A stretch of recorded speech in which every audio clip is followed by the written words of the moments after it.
जय माता दी दोस्तों, अपना देश चैनल में आपका स्वागत है। दोस्तों, नवरात्र शुरू होने ही वाले हैं जिनमें माता रानी के 9 रूपों की पूजा अर्चना की जाती है। माँ दुर्गा के आगमन में बहुत कम समय रह गया है दोस्तों, इसलिए आप तैयारी में जुट जाएं, क्योंकि नवरात्रि की तैयारी नवरात्रि के पहले ही करनी होती है। नवरात्र की शुरुआत घट स्थापना से होती है और घट स्थापना से रिलेटेड हम सारी पूजन सामग्री जो तैयार कर लेते हैं।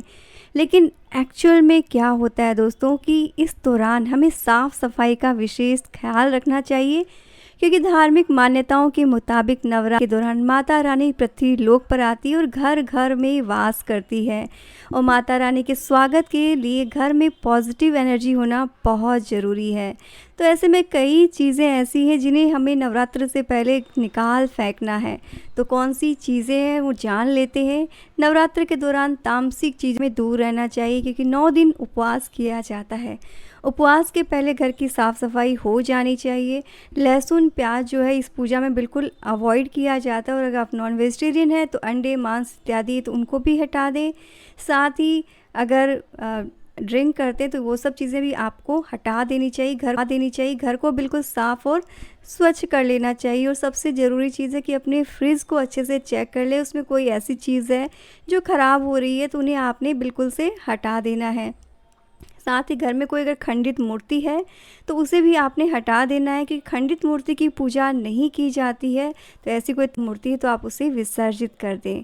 साथ ही घर में अगर कोई बंद घड़ी है तो उसे हटा दें या रिपेयर करवा दें। अगर बैटरी चेंज करना तो वैसे करा दें, क्योंकि ऐसा माना जाता है कि बंद घड़ी जो है वो दुर्भाग्य का सूचक होती है, वो हमारी प्रगति में रुकावट होती है।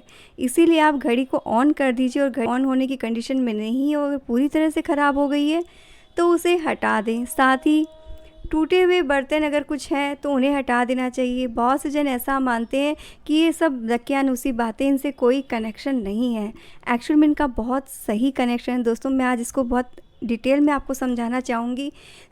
समझ लीजिए, आपके घर में कोई कटोरी है जो टूटी हुई है। अगर आप उसको यूज़ कर रहे हैं, कुछ खाते वक्त आपके मुंह में चोट लग सकती है या क्लीन करते वक्त आपके हाथ में चोट लग सकती है।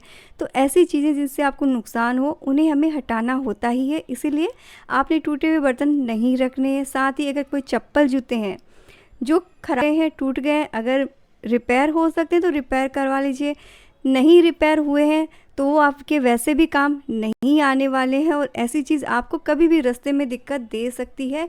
इसीलिए इन चीज़ों को हटाने की हिदायत दी जाती है, और हम इन चीज़ों को बहुत प्रैक्टिकली और स्ट्रॉन्गली फॉलो करें, इसीलिए हमें थोड़ा सा डराया जाता है।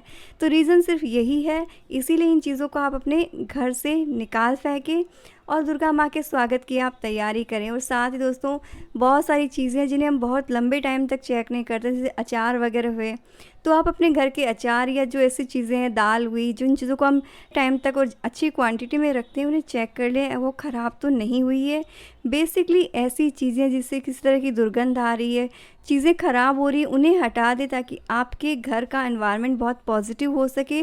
उसमें जो किसी तरह की ख़राब स्मेल ना रहे, बहुत अच्छी महक वाला खूबसूरत घर आपका हो सके, जो सिर्फ ऊपर से ही नहीं अंदर से भी साफ़ सुथरा हो।